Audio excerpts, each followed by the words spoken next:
2026 arrive et certains pensent qu'ils ont encore du temps. Mais le temps ne prévient personne. Avant que l'année ne frappe à ta porte, il y a des épreuves que tu devras affronter. Et si tu ne les prépares pas maintenant, elles te briseront. Dans cette vidéo, on va explorer les réalités que chaque croyant devra affronter avant que 2026 n'arrive. Pas pour te faire peur, mais pour réveiller ton cœur avant qu'il ne soit trop tard. Il y a un moment toujours discret où tu regardes ta vie et tu te dis « j'ai encore un peu ». Un peu pour revenir vers Allah, un peu pour arranger ton cœur, un peu pour sortir de ce qui t'abîme. Et ce « un peu » devient souvent toute une vie. L'être humain a cette étrange capacité à se mentir avec douceur.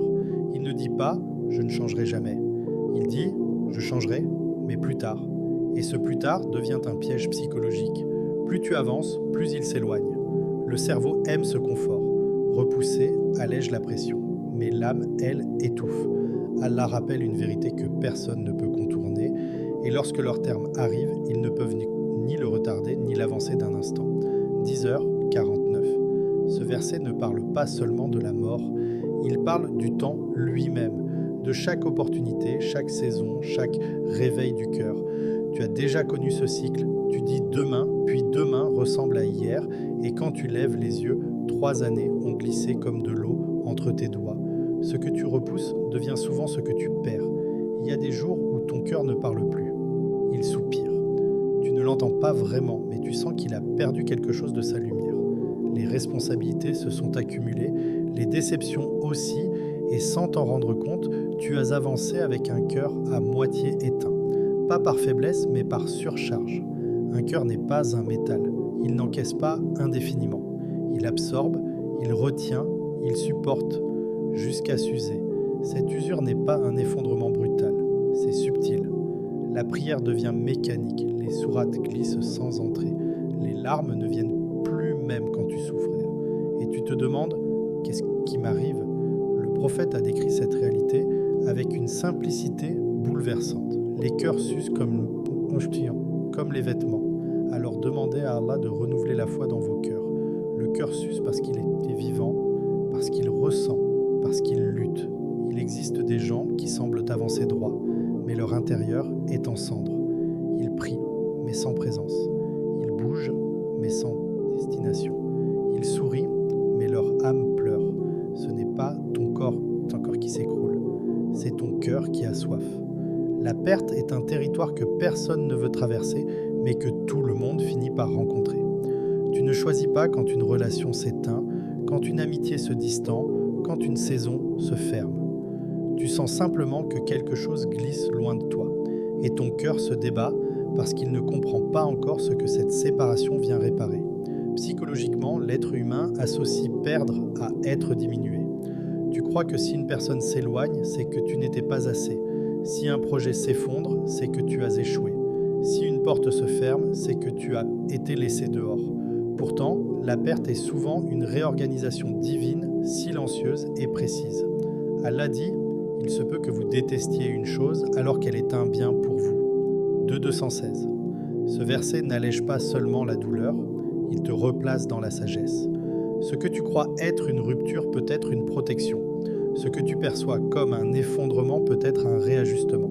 Souviens-toi de ces moments où tu pensais que ta vie se brisait alors qu'elle se libérait.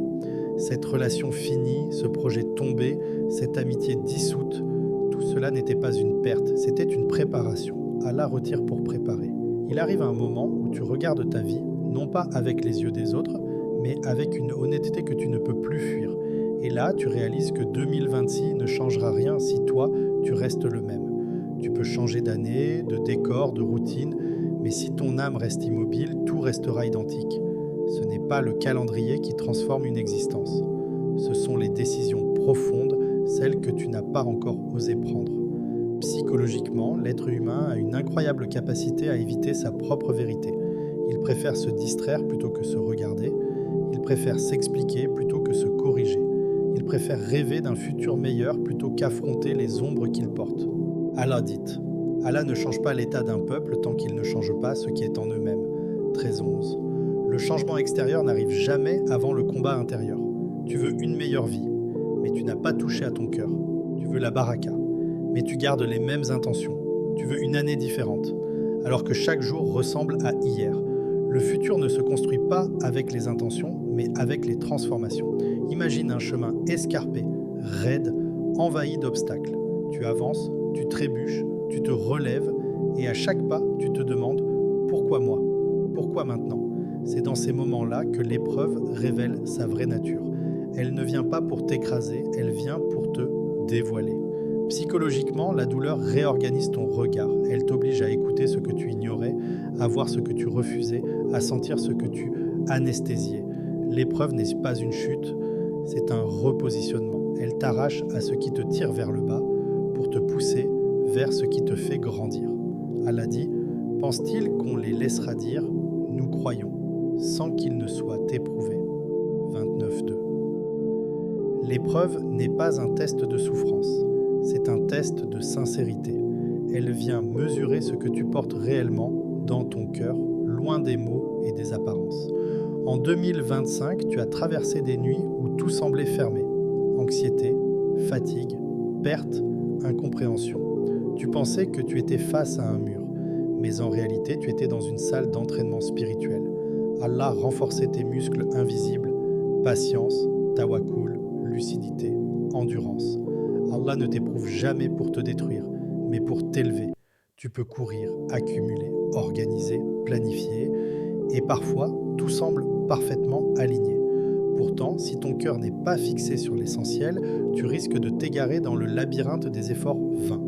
La psychologie humaine montre que même les plus actifs peuvent se sentir vides quand leurs actions n'ont pas de pourquoi. On peut réussir matériellement, socialement, intellectuellement, mais sentir que tout cela glisse entre les doigts. Allah rappelle une vérité universelle et intemporelle. Je n'ai créé les djinns et les hommes que pour qu'ils m'adorent. 51 minutes 56 secondes. Le sens n'est jamais dans la quantité de tes actions, mais dans l'intention qui les anime.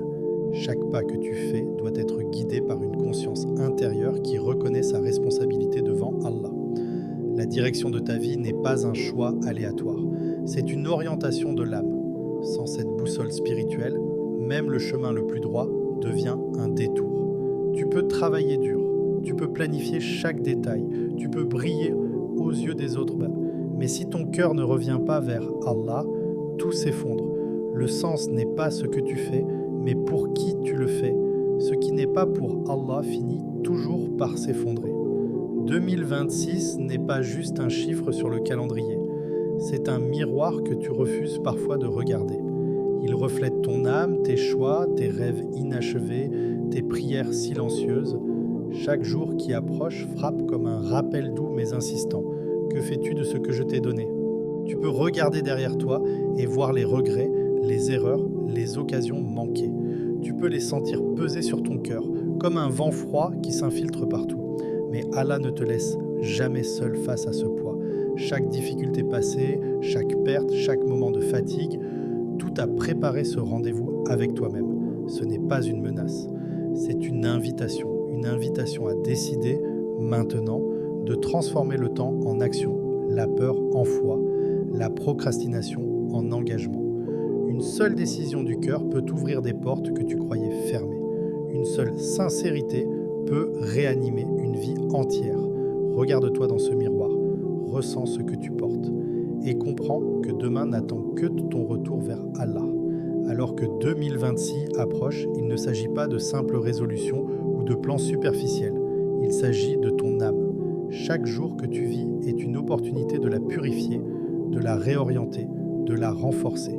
Préparer ton année, c'est d'abord préparer ton cœur. C'est affronter les vérités que tu repousses, reconnaître les erreurs que tu ignores et libérer ce qui t'alourdit. Affronter ce que tu dois affronter. Affronter, ce n'est pas un choix confortable, c'est parfois douloureux mais nécessaire. Le pardon que tu donnes, les liens que tu choisis de renforcer ou de lâcher, les habitudes que tu transformes, tout cela façonne la route devant toi. Nettoyer ton cœur et ton esprit, c'est faire de la place pour la baraka et la clarté. Libérer ce qui t'attache au passé, c'est accueillir le futur avec confiance et sincérité. Avancer avec un cœur sincère, ce n'est pas une métaphore. C'est une action concrète. Faire les choix avec foi, laisser Allah guider tes pas et reconnaître que chaque effort pour revenir vers lui est accueilli, accepté et multiplié. Car Allah ouvre toujours la route de celui qui revient vers lui, même quand le chemin semble impossible.